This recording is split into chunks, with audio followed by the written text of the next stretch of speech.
Common right now to find somebody who has paid maybe $60,000 or $65,000 for a very high-end pickup truck. Well, even the average pickup truck now is going to be crossing over that $50,000 barrier. Every unsold truck on a lot isn't waiting. It's bleeding money. Dealers pay interest daily on unsold inventory. That's why $70,000 trucks are being chopped down to $57,000. It's not kindness, it's math, and the clock doesn't stop. So which dealers survive? How deep do the cuts go? And what happens when small-town lots fold under debt? Because by the end, you'll see. Time isn't on their side. Dealerships bleeding cash. Pickup truck dealers did not just blink. They broke. For years, they raised prices with confidence, convinced that buyers would accept anything in the middle of a vehicle shortage. Now the shortage is gone, and the lots are drowning in unsold trucks. Rows of shiny Ford F-150s, Chevy Silverados, and Ram 1500s sit untouched, their chrome reflecting the desperation of salespeople pacing in front of them. To move this metal, dealerships have resorted to staggering discounts, cutting as much as $13,000 from the sticker. The markdowns are not signs of generosity. They are signals of panic. Behind the glass walls of showrooms, the tension is visible. Sales managers shuffle papers, whisper instructions, and send staff chasing cold leads. Every unsold truck feels like a weight pressing down on payroll. Panic has replaced confidence, and the markdowns are less strategy than survival in a collapsing market. Sales managers, once smug about market adjustments that pushed trucks into the stratosphere, are now slashing prices on models that just a year ago were advertised as untouchable. A King Ranch F-150 once carried an $80,000 price tag with no room to haggle. Today, the same model is offered for $75,000, and mid-level trims receive even deeper cuts. Buyers sense the leverage, walking in with crossed arms and demanding more. Salespeople whisper about manager specials and one-day offers, not because they want to, but because they have no choice. But these cuts were not kindness. They were triage for a much deeper wound. From shortage to surplus. Yesterday, they told us inventory was scarce. Today, the lots are overflowing. National vehicle inventory has surged past 2.8 million units, a level that leaves many dealers gasping. The day's supply sits in the 60s and 70s. On paper, that may not look like disaster, but for high-volume truck stores, it spells danger. Every extra week a vehicle sits on the lot adds to floor plan interest charges, and full-size pickups carry the heaviest costs. The whiplash is brutal. Only 2 years ago, buyers were forced to wait months for factory orders, sometimes paying above sticker just to claim a build slot. Now those same buyers can stroll through a dealership and choose from dozens of nearly identical trucks. Dealers who once bragged about low supply now choke on their surplus. The problem is not limited to luxury trims. Even bread and butter trucks, the XLTs and LTs, clog the lots, their once enviable margins evaporating by the day. Buyers notice the difference instantly. Where once they begged for allocation slots, now they casually wander rows of nearly identical trucks, comparing features without urgency. The reversal leaves dealers exposed. The aura of scarcity is gone, and with it, the willingness of consumers to pay inflated prices just to get keys. This is why trucks suffer more than sedans or crossovers. They are expensive to finance, slow to move when fuel prices jump, and too essential for dealers to ignore. A surplus of sedans may sting, but a surplus of trucks can sink a store. And then came a single policy shock that turned confusion into chaos. If you're finding this breakdown eye-opening, hit like right now and drop a comment with your take, because your reaction helps push this story to more people who need it. Tariff shockwave. One White House announcement sent buyers into a frenzy and then left dealers stranded. When tariffs were announced on imported parts and vehicles, panic buying erupted. In April, customers rushed to lock in prices, convinced that the next week would bring higher costs. Showrooms buzzed with urgency, and dealers misread the spike as a new normal. They ordered heavily, filling pipelines with more trucks than their markets could ever absorb. The adrenaline wore off quickly. By summer, the crowds vanished, leaving behind endless rows of pickups that nobody wanted at those inflated prices. Dealers were stuck holding the bag, their floor plans bloated and their advertising budgets drained. Instead of raising prices as they had promised, they were forced to do the opposite, slash them. The frenzy of April turned into the hangover of July, and the losses mounted. The irony is brutal. Policies meant to protect American industry instead created temporary euphoria, followed by crushing oversupply. Dealers believed the surge was sustainable and doubled down. Instead, they were left explaining to angry customers why trucks that sold for more in April were suddenly discounted by thousands only months later. The psychology of that tariff shock cannot be overstated. Buyers felt they had beaten the system by acting fast, and now they feel vindicated watching prices tumble. Dealers, on the other hand, face the embarrassment of backpedaling on every promise they made only months ago. But if tariffs were the spark, the powder keg was something buyers remembered all too well: the broken price ladder. Remember when a family truck cost $40,000? That memory is now the industry's nightmare. Consumers do not forget, and they refuse to accept $60,000 price tags on trucks that used to be attainable for middle-class families. Anchored to the past, they reject the inflated mid-trims that dealers try to push. To recreate the old reality, dealers resort to five-figure markdowns. A King Ranch with an $80,000 MSRP might be discounted to $75,000, while an STX that once listed for $51,000 drops closer to $44,000. On paper, the discount looks like a victory for the customer. In reality, it is a confession that the price ladder is broken. Buyers no longer see a logical step from base to mid to luxury. Instead, they see chaos, with values collapsing under their feet. This is not sustainable. Discounts of $8,000 to $13,000 may clear inventory in the short term, but they shred margins and distort future resale values. The industry is trying to paper over its mistakes with cash on the hood, but the underlying math still bleeds red. And when price memory collides with dealer economics, the bloodletting moves to the balance sheet. Floor plan interest. Dealers do not fear empty showrooms. They fear the bank statement. Every truck that sits on a lot is not just metal and chrome. It is a loan accumulating interest. Floor plan financing is the quiet heartbeat of the industry. Dealerships borrow money to stock their lots, then pay interest every day the vehicles remain unsold. The bigger the sticker price, the heavier the cost. A truck with a $70,000 MSRP is not simply waiting for the right buyer. It is burning money with each sunrise. For smaller dealerships, the pain is sharper. Each day, a loaded lot means less breathing room for payroll, advertising, and even keeping the lights on. Banks show no mercy, and interest compounds regardless of sales volume. Dealers are forced into a corner where giving away margin beats drowning under debt obligations. This math explains why full-size pickups are discounted most aggressively. A sedan may sit without much penalty, but a top-trim truck drains profit by the week. For dealers staring at rows of King Ranches, High Countries, and Tungstens, the incentive to slash prices is not generosity. It is survival. Heavy discounts are cheaper than carrying months of interest on unsold luxury trims. Managers will take a hit on paper today rather than bleed slowly tomorrow. That is why the cuts begin at the top trims. But the real pain lives in the middle. The missing middle, the truck most families want, is the one factories barely build. Somewhere between bare-bones work trucks and leather-wrapped luxury rigs lies the sweet spot. Cloth or modest leather, four-wheel drive, a strong engine, and a decent screen without unnecessary extras. Yet that middle ground has almost vanished. Manufacturers chased high margins by producing more premium trims, leaving practical buyers stranded. Walk a lot today, and the options look distorted. Either you find stripped-down base models with manual seats and plastic interiors, or you face $60,000 monsters with chrome packages and panoramic roofs. Families who remember mid-$40,000 deals feel betrayed. Dealers know it, which is why the deepest cuts often target mid-level trims. By hacking thousands off, they try to restore trust and rebuild demand.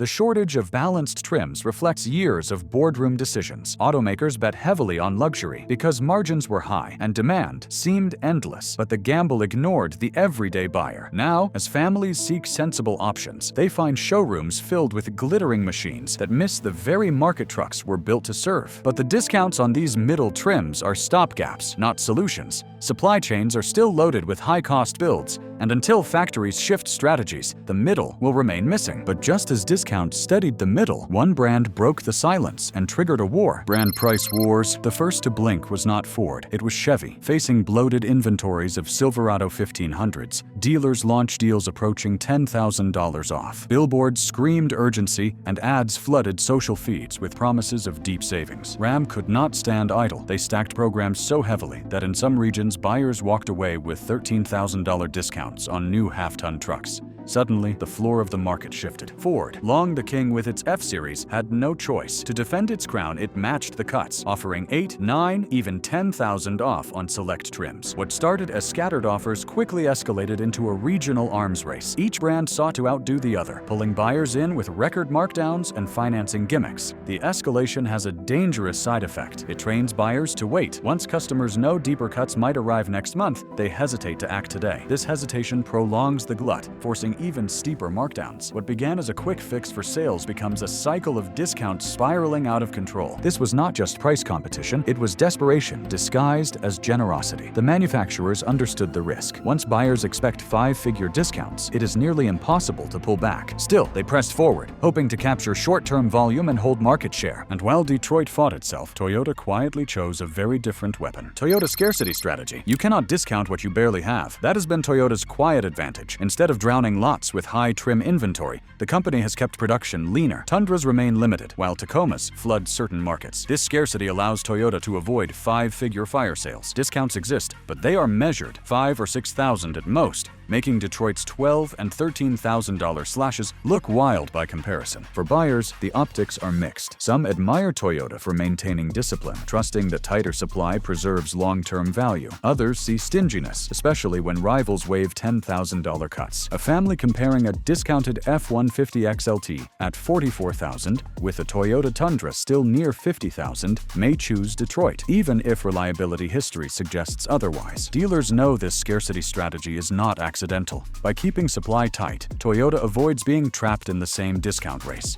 Their long-term gamble is that brand stability outweighs temporary sticker shock. Yet on crowded lots in the Midwest, some buyers will not wait. They want the discount now, not the promise later. Toyota's restraint is strategic. By avoiding massive markdowns, they protect brand equity and resale values. Yet the gamble is risky. In a market where headlines shout panic mode, Toyota risks appearing aloof or out of touch. But the real battlefield was not the lot, it was the buyer's desk. MSRP theater. The window sticker is theater. The worksheet is the truth. Shoppers walk onto the lot and see an MSRP in the 60s or 70s, but the number is little more than stage dressing. The real story unfolds in the back office, where discounts stack like cards in a rigged deck. Dealer markdowns, manufacturer cash, loyalty programs, and targeted offers are all layered to disguise the final act. A truck with a $65,000 sticker may quietly become $49,000 once the paperwork is printed. For consumers, the charade can feel empowering. They believe they have negotiated thousands off, when in reality, the discounts were built in from the start. Dealerships know the psychology of the haggle. Give ground slowly, act reluctant, and the customer feels victorious. But behind the curtain, the math is rehearsed. Every incentive has been calculated to look like a concession while still protecting the dealer's margin and the manufacturer's volume targets. This theater frustrates buyers who demand transparency. Online listings hint at discounts, but the exact numbers shift at the desk. Some leave elated, others feel tricked, but all realize the sticker never told the truth. But the real game is not just numbers, it is the clock. Time pressure. Every minute in the showroom is worth thousands, just not to you. Salespeople are trained to weaponize time. End-of-month quotas, end-of-quarter bonuses, and looming manufacturer deadlines all become bargaining chips. A customer who hesitates is told the deal may vanish at midnight.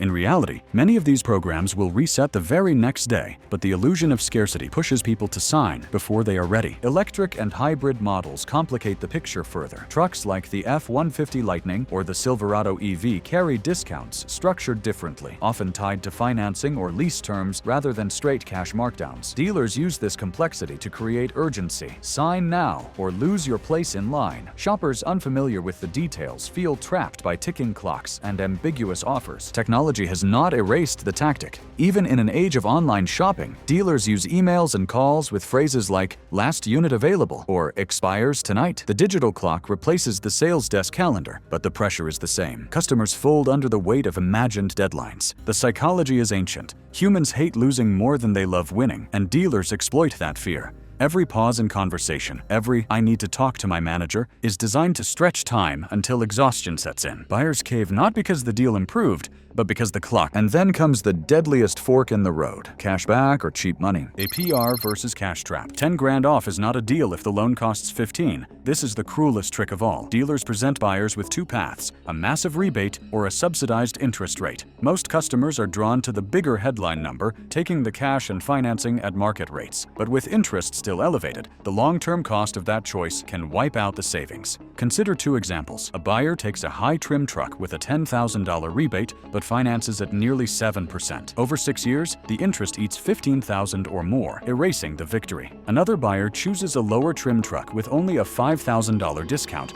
but qualifies for a 0.9% promotional APR. Their total cost ends up lower, even though the rebate looked smaller on paper. Finance managers rely on confusion. They present glossy worksheets with attractive rebates in bold, while the fine print hides compounding interest. Few buyers run the long-term math in the heat of the moment. By the time the reality hits, higher payments, larger totals, it is too late. The trap has closed. Insurance, taxes, and trade-in values further distort the math. A discounted luxury trim still carries higher premiums and registration fees, while a modest model with good financing may leave the household better off. The trap is clear. Headline rebates make buyers feel smart, but the fine print often writes a different ending. Wall Street saw these cuts, and what they read into them sent shockwaves far beyond the lot. Wall Street watches. Five-figure discounts do not just move trucks, they move stock prices. Analysts track incentive levels as a direct signal of manufacturer health. When Ford, GM, and Stellantis pile cash onto the hood,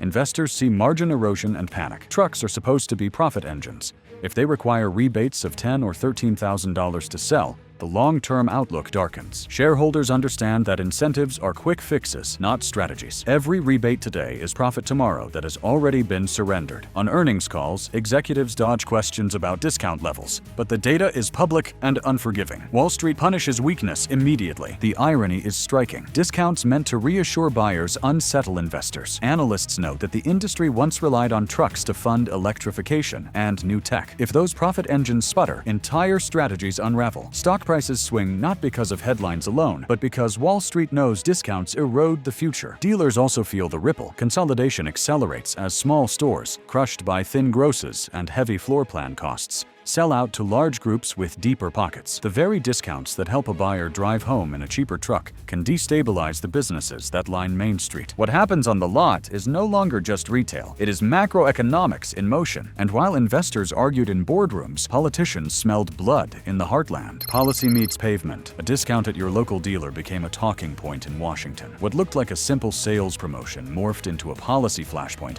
once lawmakers realized that five-figure markdowns on America's most iconic vehicles signaled distress. Tariffs had already rattled the industry, forcing parts suppliers and automakers into reactive maneuvers.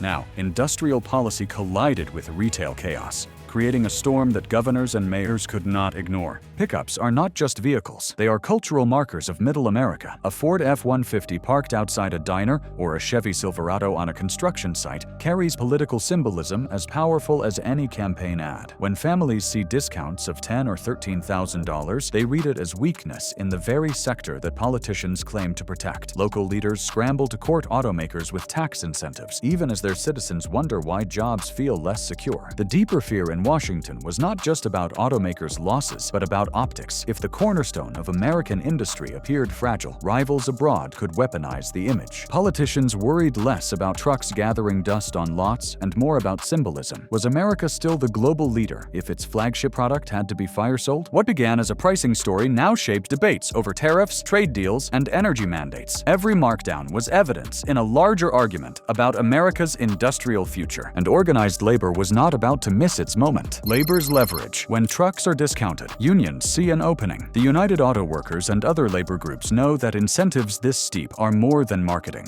They are symptoms of strategic failure. Workers argue that factories churned out too many high-trim, high-cost trucks while neglecting affordable builds families actually wanted. Now, as dealers drown in inventory, unions push for build mix changes and stronger job protections. Suppliers, too, feel the squeeze. Automakers desperate to fund rebates lean on parts makers for concessions, demanding lower costs and faster deliveries. Smaller suppliers buckle under the strain, while larger ones threaten layoffs if margins collapse further. The pressure trickles down from boardrooms to shop floors, where uncertainty fuels calls for collective action. Adding to this tension, strikes are no longer just about wages. They are about relevance. Labor leaders warn that if factories keep chasing luxury margins while ignoring affordable models, workers will be cut out of the very vehicles that once defined American prosperity. The discounts become more than economics. They are evidence for labor's case that leadership lost touch. Regional differences sharpen the divide. Southern plants, often non-union, emphasize flexibility and survival. Midwest union halls, by contrast, frame the moment as proof that worker voices must guide future strategy. Each side interprets the same discounts differently, as a crisis to endure or as leverage to demand change. But as America fought itself, overseas rivals sharpened their knives. Global rivals, Detroit's fire sale became Tokyo's and Seoul's marketing pitch. Japanese and Korean automakers quickly contrasted their stability against the chaos of American discounts. They ran ads highlighting steady pricing, disciplined supply chains, and better long-term value. To buyers unnerved by dealer theatrics, that message resonated. Chinese manufacturers, though still blocked from direct entry into the United States by tariffs, weaponized price discipline abroad. Their trucks and electric pickups flooded other markets at competitive prices, proving they could undercut Western rivals when barriers eventually fall. Global consumers saw Chinese brands as consistent, while American brands looked desperate. Global rivals also exploited perception. A buyer in Europe or Asia might not know the details of American floor plan finance, but they do know what headlines say. 13,000 off reads not as opportunity, but as desperation. By marketing themselves as disciplined, rivals painted Detroit as reckless, a storyline that could erode American dominance in markets it once took for granted. European players seized the moment in smaller niches. Premium vans and specialty fleets positioned themselves as alternatives for businesses wary of volatile American trucks. Stability became the new luxury. The message was simple. Detroit discounts today may mean Detroit instability tomorrow. The optics abroad reinforced pressure at home. If rivals could hold the line, why were American companies slashing so deeply? And the last ripple lands right where it started. Your driveway. You've stayed with me this far,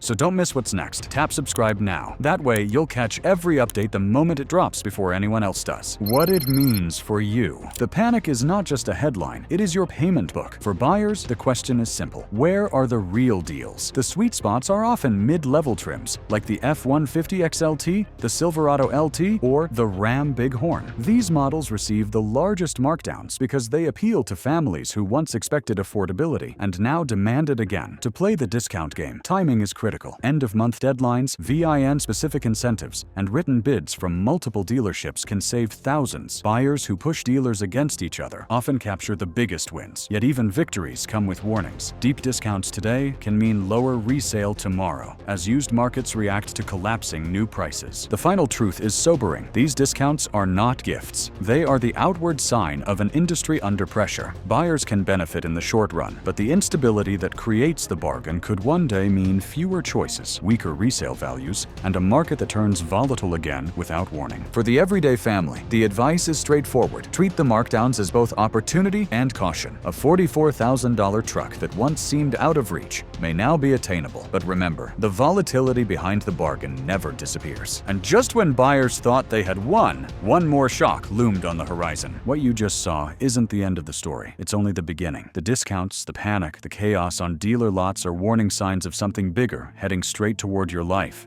Don't get caught unprepared. Hit that subscribe button right now so you're the first to know what breaks next. Drop a comment with your take because your voice matters here, and smash the like button so more people see the truth. Share this video with someone who needs the wake-up call. Stay ready. The next move could hit faster than anyone expects.